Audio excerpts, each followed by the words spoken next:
Selamat datang di materi kedua kas dan setara kas. Sebelumnya kita telah membahas pengendalian internal untuk kas dan sekarang kita membahas akuntansi untuk petty cash atau kas kecil. Di materi sebelumnya kita sudah mempelajari dan sudah paham bahwa pengendalian internal untuk pengeluaran kas adalah kas dibayarkan melalui transfer atau melalui cek. Namun untuk pengeluaran dengan jumlah yang kecil akan menjadi tidak efisien jika harus melakukan transfer dan bahkan cek. Contoh pengeluaran kecil adalah terkait dengan biaya pengiriman dokumen, pembelian kertas, biaya transportasi dalam kota untuk karyawan, dan contoh lainnya. Akuntansi untuk kas kecil mengenal dua metode yaitu impress system dan fluctuative system. Di antara kedua metode itu, metode impress system memiliki pengendalian internal yang lebih baik daripada fluctuative system. Hal ini dikarenakan sesuai dengan namanya impress yaitu tetap, yang dengan kata lain sistem tetap, di mana kas kecil yang dicadangkan oleh perusahaan bersifat tetap. Jadi jika perusahaan menetapkan contoh 1 bulan kas kecil dicadangkan sebesar 2 juta rupiah, maka pengeluaran yang dikeluarkan untuk kas kecil adalah maksimal 2 juta.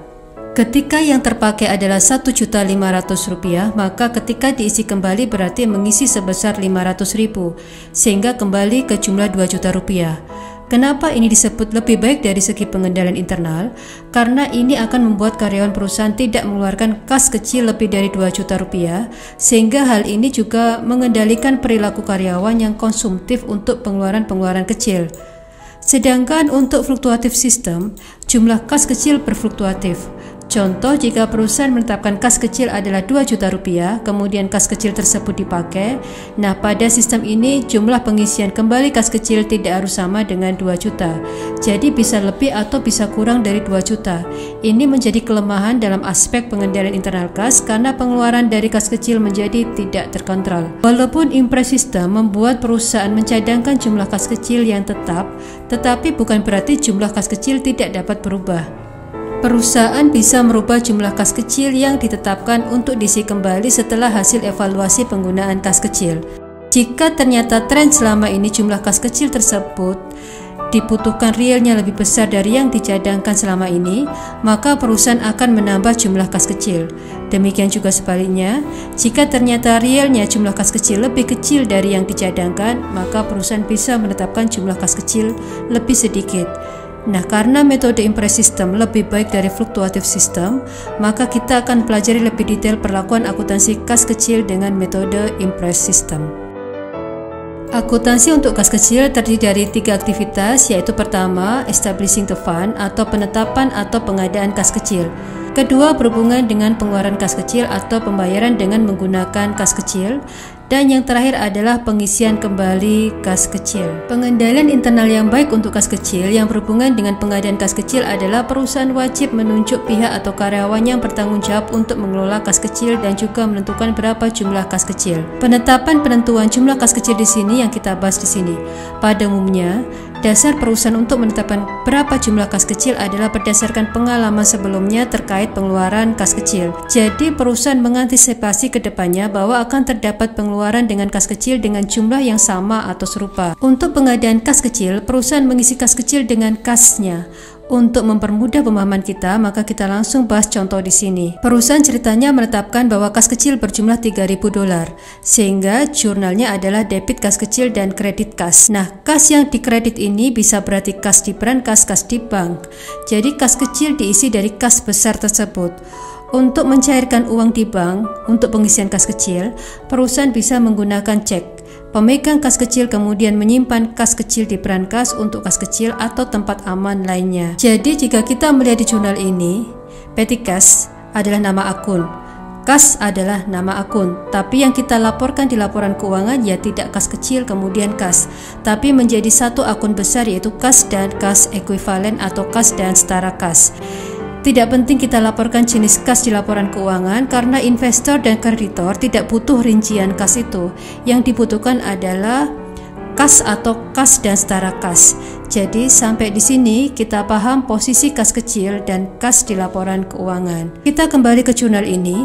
Berarti di sini pada tanggal 1 Maret jumlah kas kecil bertambah sebesar $3.000 dan kas berkurang sebesar $3.000. Jumlah ini adalah jumlah yang ditetapkan oleh perusahaan sebagai kas kecil dan juga jumlah ini harus tetap. Angka ini berdasarkan pengalaman perusahaan sebelumnya terkait pengeluaran dengan kas kecil, sehingga diestimasi bahwa pengeluaran selanjutnya adalah maksimal $3.000. Namun bukan berarti jumlah ini tidak bisa berubah. Angka ini bisa berubah sesuai dengan kondisi yang dihadapi perusahaan. Contohnya ternyata pengeluaran lebih besar dari $3.000, maka perusahaan di pengadaan kas kecil selanjutnya akan menaikkan jumlah kas kecil. Contohnya bisa kita lihat di slide selanjutnya. Di sini diceritakan bahwa perusahaan menaikkan nilai kas kecil menjadi $7.500 pada tanggal 1 Juli. Karena jumlah kas kecil sebelumnya ditetapkan sebesar $3.000, maka terdapat kenaikan sebesar $4.500. Jadi pada tanggal 1 Juli kita menjurnal kas kecil pada kas sebesar $4.500. Setelah kita membahas pengadaan kas kecil, maka kita menggunakan kas kecil itu untuk pembayaran berapa transaksi dengan nominal yang sedikit. Sebelum kita membahas akuntansinya, kita perlu membahas pengendalian internal untuk kas kecil. Yang jelas, kita sudah paham bahwa harus terdapat karyawan khusus yang bertanggung jawab memegang kas kecil. Staf ini yang memiliki wewenang untuk melakukan pembayaran dengan menggunakan kas kecil. Di samping itu, perusahaan biasanya memiliki aturan terkait dengan berapa nominal pengeluaran dengan kas kecil untuk setiap transaksinya. Perusahaan juga biasanya memiliki kebijakan bahwa kas kecil tidak boleh digunakan untuk pembayaran transaksi lainnya di luar pengeluaran yang sudah ditetapkan perusahaan. Contohnya, kas kecil tidak boleh digunakan untuk memberikan pinjaman uang ke karyawan walaupun dengan jumlah kas kecil. Kas kecil juga bisa saja dilarang digunakan untuk membayar persediaan ke supplier karena pembayaran itu ditetapkan harus menggunakan cek atau transfer. Kemudian, walaupun pengeluaran kas kecil dalam jumlah yang kecil tetap harus dicatat. Setiap pengeluaran harus ada dokumen pengeluaran uangnya. Di dokumen itu harus juga terdapat tanda tangan pihak yang mengeluarkan uang dan pihak yang menerima uang dari kas kecil. Jika terdapat dokumen pendukung kwitansi pengeluaran kas kecil, maka dokumen itu harus disertakan. Contohnya, staf pemasaran membutuhkan uang bensin, maka bukti pembelian bensin harus disertakan dengan kwitansi pengeluaran kas kecil. Semua bukti itu disimpan oleh pemegang kas kecil dan menyimpannya di berangkas kas kecil sampai kas kecil diisi kembali. Pengeluaran kas kecil yang tertulis di bukti tersebut ketika ditotal harus sama dengan jumlah yang ditetapkan. Jadi contohnya, tadi ditetapkan jumlah kas kecil adalah $3.000, maka ketika terdapat pengeluaran sebanyak contoh $2.000, maka semua bukti pengeluaran $2.000 itu harus ada. Pihak manajemen atau internal auditor bisa melakukan pemeriksaan sewaktu-waktu dengan cara memeriksa bukti fisik kas kecil dengan bukti atau dokumen pengeluaran kas kecil. Di sini perusahaan tidak melakukan pencatatan terkait dengan transaksi pengeluaran kas kecil karena hal itu dianggap tidak diperlukan dan tidak efisien. Pencatatan baru dilakukan ketika kas kecil diisi kembali. Jadi di tahap ini yaitu penggunaan kas kecil, kita tidak melakukan penjurnalan. Kita baru melakukan pencatatan atau penjurnalan ketika mengisi kembali kas kecil. Karyawan yang bertugas memegang kas kecil akan mengajukan permintaan pengisian kas kecil ketika kas kecil mencapai jumlah minimum. Permintaan pengisian kas kecil itu harus didukung dengan kwitansi pengeluaran kas kecil dan dokumen-dokumen pendukung lainnya. Pihak lain yang bertanggung jawab atas kas besar akan meriksa semua dokumen tersebut untuk memastikan bahwa kas kecil sudah waktunya untuk diisi. Selanjutnya, jika permintaan pengisian tersebut di ACC, maka semua dokumen yang diajukan itu ditandai paid atau sudah dibayar, yang berarti sudah terdapat pengisian kas kecil berdasarkan bukti itu. Hal ini untuk mencegah permintaan pengisian kembali kas kecil berdasarkan bukti yang sudah dicairkan. Sekarang kita bahas contoh soalnya. Kita berpedoman bahwa kas kecil ditetapkan sebesar $3.000 berdasarkan tanggal 1 Maret. Di sini disebutkan tanggal 15 Maret. Pihak yang mengelola kas kecil mengajukan permintaan pengisian kembali kas kecil sebesar $2.610. Jumlah ini sesuai dengan bukti yang ada, yaitu pengeluaran yang sudah dikeluarkan untuk urusan surat menyurat atau postage sebesar $1.320. Ada biaya kirim sebesar $1.140 dan biaya lainnya sebesar $150. Total di sini adalah $2.610. Sehingga pengisian kembali kas kecil sejumlah yang sudah dikeluarkan yaitu $2.610. Sekarang jumlah kas kecil setelah diisi kembali menjadi total $3.000 yang terdiri dari pengisian kembali kas kecil sejumlah $2.610 dan saldo kas kecil yang masih ada sebesar $390. Di sini kita tidak perlu menjurnal kas kecil pada kas, tetapi kita langsung menjurnal dengan melibatkan beban-beban atau expense kemudian langsung kredit kas.